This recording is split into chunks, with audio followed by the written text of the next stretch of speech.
Kalau sudah timbul nyeri dada, kayak dada rasa berat saat aktivitas, ini curigalah bahwa ini ada ya, mungkin gangguan fungsi jantung. Kemudian sesak napas saat naik tangga, saat berbaring atau sering terbangun malam. Nah ini gangguan mungkin gangguan fungsi jantung.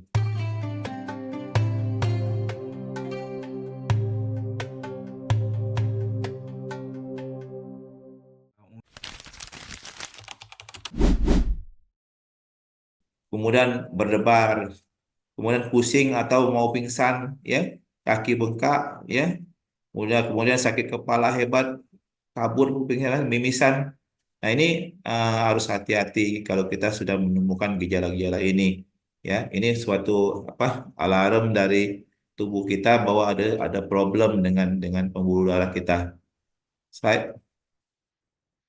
Nah, ya tadi komplikasinya tadi, komplikasi yang paling sering itu penyakit jantung koroner, gagal jantung, aritmia, ya, hipertensi atau apa hipertrofi itu penebalan tadi. Ini ini yang tadi kalau kita di ronsen katanya kardiomegali dan ini kita bisa dengan echokardiografi itu USG untuk jantung dan rekam jantung. Dokter bisa dengan gampang untuk menentukan ini.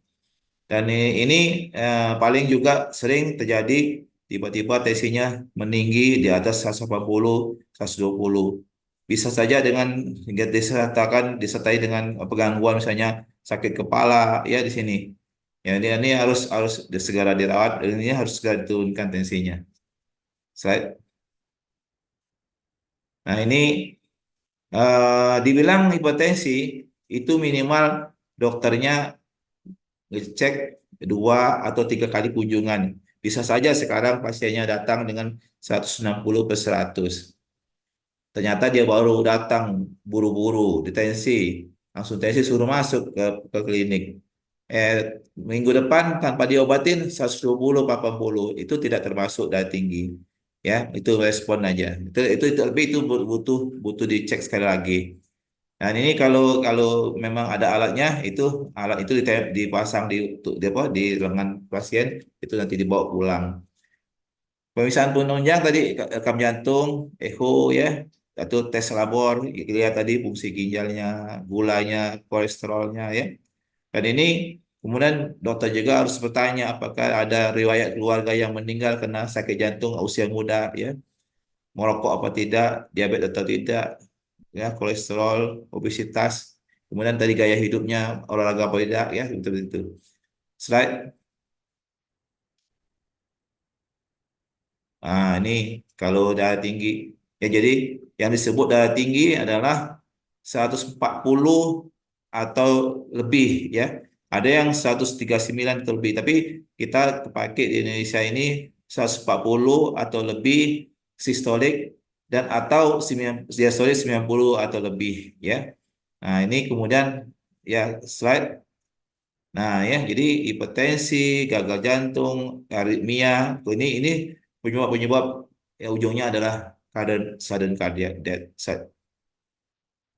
Nah, obat yang kita pakai selama ini tadi sesuai tadi ada yang tadi memang mengatur mengatur konstriksi masuk konstriksi pembuluh darah itu adalah ACE tadi, ACE tadi. Ini ACE inhibitor atau penghambat ACE tadi, penghambat hormon ACE.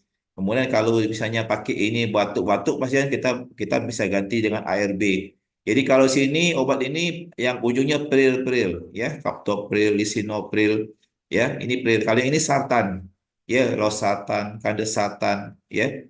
Dan ini beta blocker dibutuhkan untuk mereka-mereka yang apa yang detak jantungnya cepat atau mereka-mereka yang ada nyeri dada, tapi tidak diindikasikan untuk mereka yang punya asma.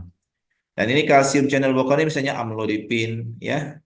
Nah ini amlodipin ini biasanya lebih banyak kerjanya di pembuluh darah.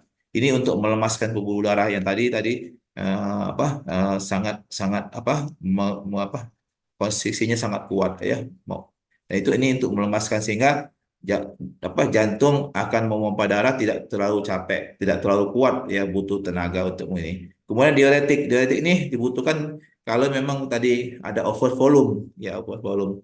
Nah, over volume ini kita gampang melihatnya kalau kita lakukan dengan echokardiografi. Nah, ini artinya oh ini obat-obat yang kita bisa pakai selama ini.